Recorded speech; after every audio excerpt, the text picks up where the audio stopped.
ನಮಸ್ಕಾರ ವಿದ್ಯಾರ್ಥಿಗಳೇ, ಇವತ್ತಿನ ದಿವಸ ನಾವು ಸಿ ಪ್ರೋಗ್ರಾಮಿಂಗ್ನಲ್ಲಿ ಬಹಳಷ್ಟು ಮಹತ್ವವಾದ ಒಂದು ಔಟ್ಪುಟ್ ಸ್ಟೇಟ್ಮೆಂಟನ್ನು ಸ್ಟಡಿ ಮಾಡ್ತಿದ್ದೀವಿ. ಯಾವುದಪ್ಪ ಅದು?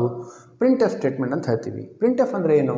It is a standard output statement. So C ಕೋಡಿಂಗಲ್ಲಿ one of the most important output statement is printf statement. So printf ಸ್ಟೇಟ್ಮೆಂಟನ್ನು ಯಾವ ಥರ ಯೂಸ್ ಮಾಡಬೇಕು? ಸೊ ಪ್ರಿಂಟ್ ಎಫ್ ಅಂತ ಹೇಳಿ ಬರೋದು, open the parenthesis, double inverted ಕಾಮಾದಲ್ಲಿ message bar control string, complete the double inverted comma variable list, complete the parenthesis and semicolon ಅಂತ ಹೇಳ್ತೀವಿ. ಸೊ ಅಂದರೆ ಇದು ಒಂದು ಪ್ರಿಂಟ್ ಎಫನ್ನು ಯಾವ ಥರ ಯೂಸ್ ಮಾಡಬೇಕು ಅನ್ನೋದನ್ನು ಜನರಲ್ ಫಾರ್ಮ್ ಬಗ್ಗೆ ನಾನು ಹೇಳ್ತಾ ಇದ್ದೀನಿ. ಸೊ ಪ್ರಿಂಟ್ ಎಫ್ ಅಂತ ಬರೆದು ಒಂದು ಎಕ್ಸಾಂಪಲ್ ತೊಗೊಳೋಣ, ಉದಾಹರಣೆ ತೊಗೊಂಡು ಇದನ್ನು ನಾವು ತಿಳ್ಕೊಳ್ಳೋಣ. ಸೊ ಪ್ರಿಂಟ್ ಎಫ್ ಅಂತ ಬರೆದಾದ್ಮೇಲೆ ಒಂದು ಪ್ಯಾರಂಥೆಸಿಸ್ ಓಪನ್ ಮಾಡಬೇಕಾಗತ್ತೆ ಮತ್ತು ಡಬಲ್ ಇಂಟೆಡ್ ಕಾಮ ಓಪನ್ ಮಾಡಬೇಕಾಗತ್ತೆ. ಮೆಸೇಜ್ ಇರುವ ಜಾಗದಲ್ಲಿ ಒಂದೇನಾದರೂ ಮೆಸೇಜ್ ಬರಿತೀವಿ. ಅಸ್ಯೂಮ್ ಮಾಡಿ ಒಂದು ಸಮ್ ಈಸ್ ಅಂತ ಬರೆದಿದ್ದೀನಿ ನಾನು ಇವಾಗ. ಸೊ ಸಮ್ ಈಸ್ ಅನ್ನೋದೇನಾಗುತ್ತೆ, ಒಂದು ಮೆಸೇಜ್. ಕಂಟ್ರೋಲ್ ಸ್ಟ್ರಿಂಗ್ ಅಂದರೆ ನಿಮಗೆ ಈಗಾಗಲೇ ಗೊತ್ತಿರುತ್ತೆ, ನಾನು ಆಲ್ರೆಡಿ ಹಿಂದಿನ ಕ್ಲಾಸ್ದಲ್ಲಿ ಹೇಳಿದ್ದೀನಿ. ಕಂಟ್ರೋಲ್ ಸ್ಟ್ರಿಂಗ್ ಅಂತಂದರೆ %d, %lf, %f, %c ಈ ಥರ ನಾನಾ ಥರದ ಕಂಟ್ರೋಲ್ ಸ್ಟ್ರಿಂಗನ್ನು ನಾವು ಸಿ ಕೋಡಿಂಗಲ್ಲಿ ಯೂಸ್ ಮಾಡ್ತೀವಿ.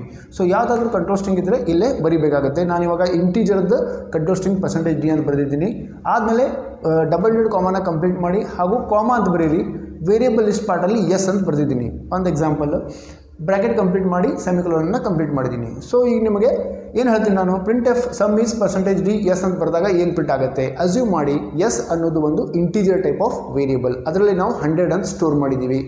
ಸೊ ಈ ಪರ್ಟಿಕ್ಯುಲರ್ ಸ್ಟೇಟ್ಮೆಂಟನ್ನು ನಾವು ಕಂಪೈಲ್ ಮಾಡಿ ಎಕ್ಸಿಕ್ಯೂಟ್ ಮಾಡಿದಾಗ ಏನಂತ ಪ್ರಿಂಟ್ ಆಗುತ್ತೆ? ಸಮ್ ಈಸ್ ಅನ್ನೋದು ಒಂದು ಮೆಸೇಜ್. ಸೊ ಮಾನಿಟರ್ ಮೇಲೆ ಸಮ್ ಈಸ್ ಅಂತ ಪ್ರಿಂಟ್ ಆಗುತ್ತೆ. ಸೊ %d ಅನ್ನೋದೊಂದು ಕಂಟ್ರೋಲ್ ಸ್ಟ್ರಿಂಗ್. ಸೊ ಇದು ಪ್ರಿಂಟ್ ಆಗಲ್ಲ, ಇದ್ರ ಬದಲಾಗಿ ಎಸ್ ಪ್ರಿಂಟ್ ಆಗುತ್ತೆ. ಎಸ್ ಅಲ್ಲಿ ನಾನು ಏನಿರುತ್ತೆ ಅಂತ ತಿಳ್ಕೊಂಡೆ, 100 ಇರುತ್ತೆ ಅಂತ ತಿಳ್ಕೊಳ್ಳಿ ಅಂತ ಹೇಳಿದೆ.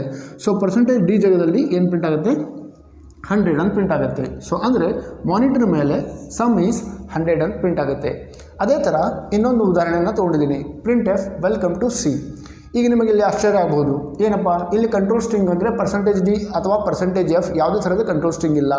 ಸೊ ಕಂಟ್ರೋಲ್ ಸ್ಟ್ರಿಂಗ್ ಇಲ್ಲ ಅಂತಂದರೆ ವೇರಿಯಬಲ್ ಲಿಸ್ಟ್ ಕೂಡ ಇರಲ್ಲ. ಸೊ ಹಾಗಾಗಿ ನಾವು ಪ್ರಿಂಟ್ ಎಫ್ ಅಂತ ಬರೆದು ಬ್ರ್ಯಾಕೆಟ್ ಓಪನ್ ಮಾಡಿ ಡಬಲ್ ಇಂಟೆಡ್ ಕಾಮ ಬರೆದು ವೆಲ್ಕಮ್ ಟು ಸಿ ಅಂತ ಬರೆದಾಗ ಡಬಲ್ ಇಂಟೆಡ್ ಕಾಮ ಕ್ಲೋಸ್ ಮಾಡಿ ಬ್ರ್ಯಾಕೆಟನ್ನು ಕ್ಲೋಸ್ ಮಾಡಿ ನಾವು ಸೆಮಿಕೊಲನ್ ಅಂತ ಬರ್ತೀವಿ.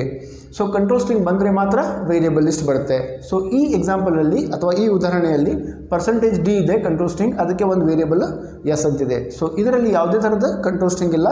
ಸೊ ಯಾವುದೇ ಥರದ ವೇರಿಯಬಲ್ ಲಿಸ್ಟ್ ಕೂಡ ಬರಲ್ಲ. ಸೊ ಇವಾಗ ಈ ಪರ್ಟಿಕ್ಯುಲರ್ ಸ್ಟೇಟ್ಮೆಂಟನ್ನು ನಾವು ಕಂಪೈಲ್ ಮಾಡಿ ಎಕ್ಸಿಕ್ಯೂಟ್ ಮಾಡಿದಾಗ ಏನಾಗುತ್ತೆ? ವೆಲ್ಕಮ್ ಟು ಸಿ ಅಂತ ಮಾನಿಟರ್ ಮೇಲೆ ಪ್ರಿಂಟ್ ಆಗುತ್ತೆ.